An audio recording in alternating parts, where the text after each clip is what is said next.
Life here is a lot different than I think life in the States would be, just because everything here is very laid back and they prioritize relationships over almost anything else. So the first weeks of school are spent getting to know my principal, my partner teacher, my students, their parents, more than necessarily some educational objectives. And there are a lot of things outside of school, like church or meeting up with friends or different things like that, where time is very fluid and kind of come and go, and you say this time, but this time is actually when it's going to happen, and that's typical. But I have also noticed that as I get used to that in school, things are still very much following the schedule. Like, I can't come into school at 7:45 if I feel like it. Like, that sort of thing is very much a routine as it would be in the States.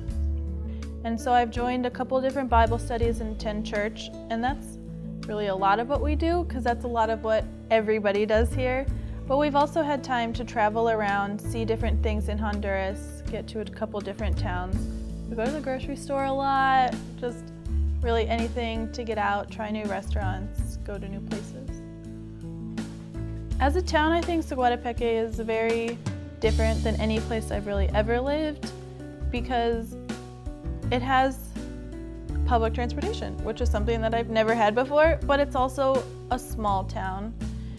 But there's always so much going on. There's people walking downtown, there's stuff in the plaza, there's stuff at the park, there's concerts, there's parades, there's just all sorts of different things that while it feels like a very small town, it's always very busy. Seguatepeque has changed a lot in the last 18 years from, oh gosh, a grocery store about the size of this room to, several nice places to be. It's developed a great deal. It's become easier and easier to live here in this little town.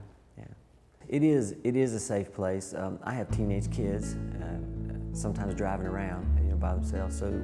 So yeah, you just have to be careful. You have to know. You have to be much more aware of where you are than maybe when you're in the States. But we found a way to be careful enough to enjoy life here. But you just have to be really aware of your surroundings, where you are and what's going on, and do what you're going to do, and not just hang around, late at night somewhere.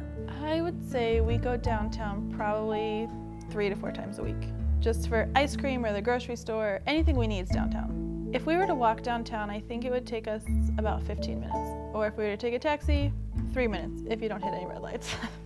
Being down here, I feel like I've grown a lot closer to God than I was even 3 months ago, because I have gotten involved in a church and Bible studies in English and in Spanish.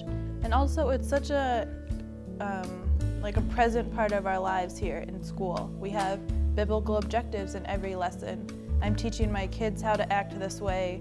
I'm verbally telling them, we're going to pray now, you need to practice this Bible verse, God is watching you, all these things. And just, though I'm talking to grade 1 and 2, that's reflected back in my own life. And it's a big trust thing coming down here too, just kind of here I go, and I'm going to trust that you can take care of me.